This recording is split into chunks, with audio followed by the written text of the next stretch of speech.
Hope is very, very positive, and we're gathered here today in the name of hope, in the name of love, in the name of peace. And there are many other voices in our culture that speak otherwise. We speak of division and hatred and not enoughness and separation.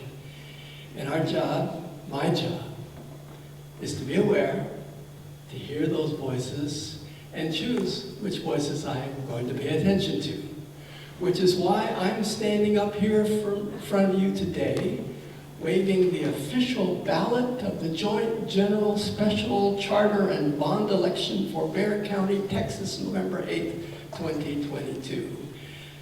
I'm asking for your vote. Vote for me. And vote for you. Vote for we. Vote for hope and possibility and peace in the face of whatever voices, whatever other candidates are out there screaming their message of whatever it is. I invite you, no, I harangue you to vote. And I'm passionate on the subject because I am a naturalized American citizen, as many of you know. I was born in the Netherlands. I was conceived in Indonesia.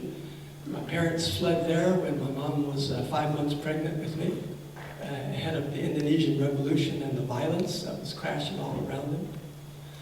They went to Holland. They lived for 4 years, the mother country of the colonialists. But they were dark-skinned people in a light-skinned country in a time when that just wasn't a thing yet. In the 1950s, Holland, the Netherlands, was a lily-white country, not at all aware of what they were going to do with all these dark-skinned colonials coming in from across the world. Chickens come to roost, so to speak, but that's another story for another time. So my parents left once again when I was almost 5 and came here to New Braunfels, Texas, in search of the American dream. And my parents sacrificed greatly. And I'm deeply grateful for the opportunities they gave me, gave my 5 brothers and I the opportunity to truly thrive in this country. And I was naturalized when I was 13, sworn in front of the judge to uphold my duty and blah, blah, blah, blah. And what I heard as a 13-year-old was, it's really important. I'm an American, but even then I realized that there was a lot of discrimination in the town that I was living in, New Braunfels, where there was a Latino school and there were 3 white schools. And there used to be a black school. They closed that down and pretended the discrimination had stopped. And I knew from the time I was there, even at 13, certainly by the time I was 15, I was that student getting sent to the principal's office. Not for throwing spit wads or setting off fireworks in the bathroom, but for organizing protests against the war and against discrimination in our city, and for calling on the school board to resign because they were being too discriminatory against Latinos. And then I probably shouldn't have published that underground newspaper, and I definitely shouldn't have organized that Black Armband March, said my principal. But I knew better. It was my job to help make America great. And I was raised by a father who thought Indonesia was the best country in the world. He was really sad to have left it under duress, under great stress. My mother thought Holland was the best country in the world. It was the mother country. It was the most cultured place. It was the place where she felt she could thrive best. But they came to America because they'd heard this was the best country, which my teachers were absolutely certain of. I loved my mom, I loved my dad, I loved my teachers. They couldn't all be right, or could they? And by the time that I was 21, I realized they were all right, that there is no one best country. That is a small piece of an old story, that there's a bigger story emerging, and that story is a story of our oneness. We're all one people. There's only one planet. By the time Earth Day came around in April of 1970, I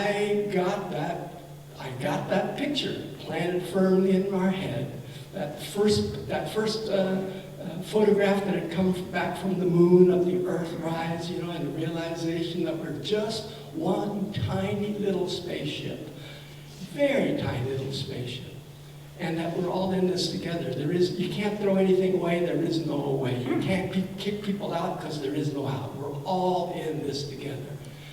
And so I'm adamant about that fact that we are invited, we are called, and I urge you to consider that calling, that invitation to be a global citizen and to vote as one.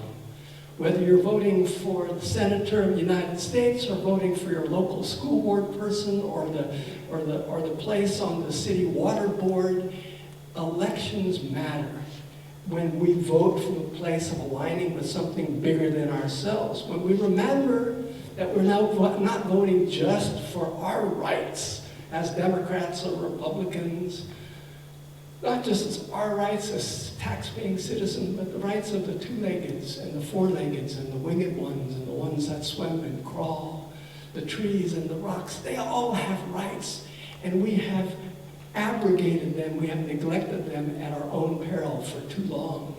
And they were calling us to a complex crisis in the climate, to realize that we cannot just ignore what we do to the earth any longer. That every single vote we cast must be cast for the earth, or it's against all of us. And so, as we prepare to deal with this little paper ballot, or to consider where we're going to vote, I'm inviting you to consider voting as a spiritual practice. What do I mean by that? I mean grounding this nice vision of oneness and these pretty songs of peace and the poems of struggle and possibility, ground them in our practice and daily life. Practices of compassion, opening our hearts to strangers. When we vote, can we consider casting votes for candidates who would welcome strangers rather than kick them out when they arrive at our tent? Knowing that every single faith tradition that we know, in the major faith traditions, Christian, Jewish, Muslim, Hindu, pagan, all say love. Love each other, take care of each other. Can we practice from a place of gratitude? Can we practice a politics that doesn't say there's not enough, and I've got to hang on to mine, and so there's no room for yours? Can we practice from a place of gratitude that there's such an abundant world, so much for us all to share? Can we practice from a place of knowing simply that everything and everyone is sacred and worthy of reverence? That there is no room for hatred and division, not on the school board, not on the county board, not on the city council, not at the state senator level, not at the presidency level, certainly not at the world level. And as we think about something like that, as we think about feeling beyond Republican and Democrat, beyond liberal and conservative, we're asked to feel truly at the heart level, what is the world that I want to live in? Well, first of all, it's the world that I am living in right now. But can I allow my personal vision for the optimal future to guide me forward and to help guide our society forward? Breathe into that thought. Just take a minute. I can already see a couple of you going, it's going a little too far here.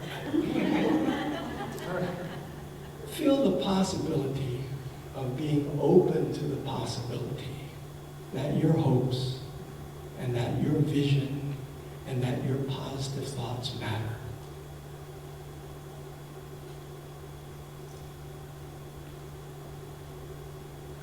that as strong as the forces of darkness and separation are, the forces of love and compassion and peace and vision are stronger. Because the forces of evil, the forces of empire builders have always fallen. The Roman Empire, the Greek Empire, the Aztec Empire, the English Empire, and very soon the American Empire will pass.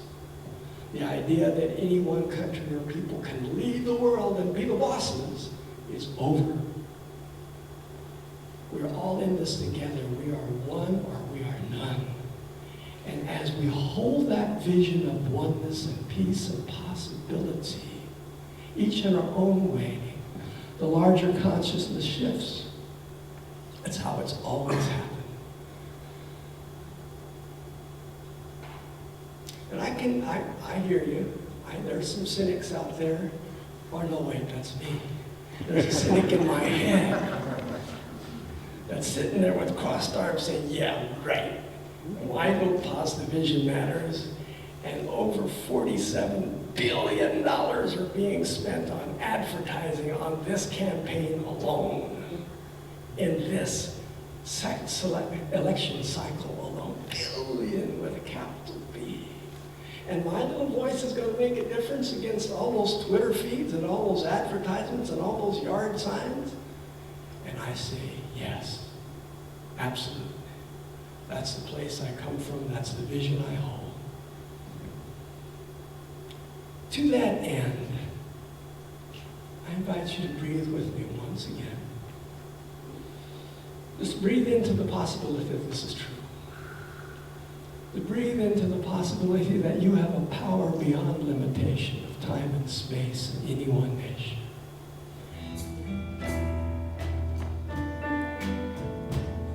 With eyes open or eyes closed, I invite you to feel the power of this exercise.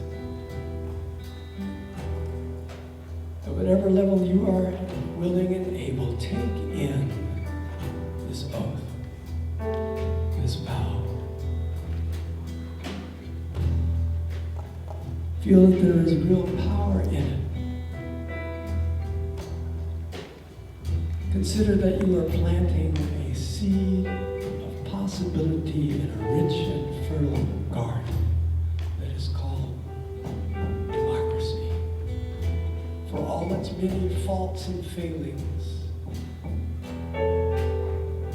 as many people as who are working against it, there are many more working for it. Consider yourself as one willing to make a difference, as one willing to live by this oath, opening to new possibilities, knowing you are not alone in this process.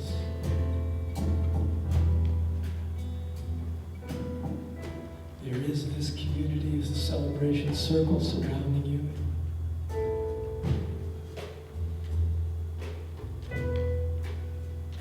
There are many, many others in faith communities throughout the country, throughout the planet, holding up this vision of possibility, each in their own way. Each person, each community, a different strand in the one great tapestry of hopeful humans.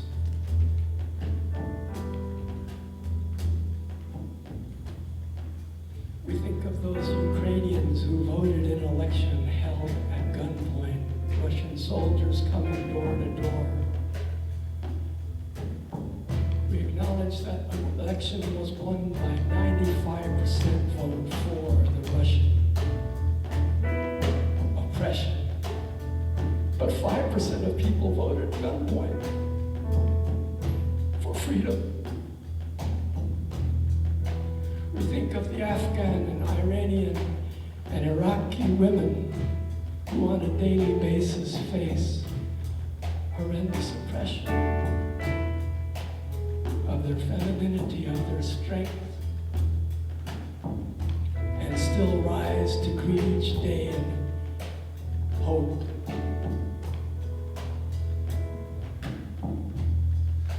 we feel that in this very room,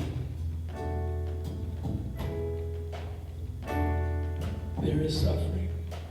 There are people who are dealing with illness and sadness and challenge in their personal lives. And they too, like you, have come this morning just from a place of hope and possibility. All of those are strands in one mighty blanket, connected to your ballot box, connected to your oath.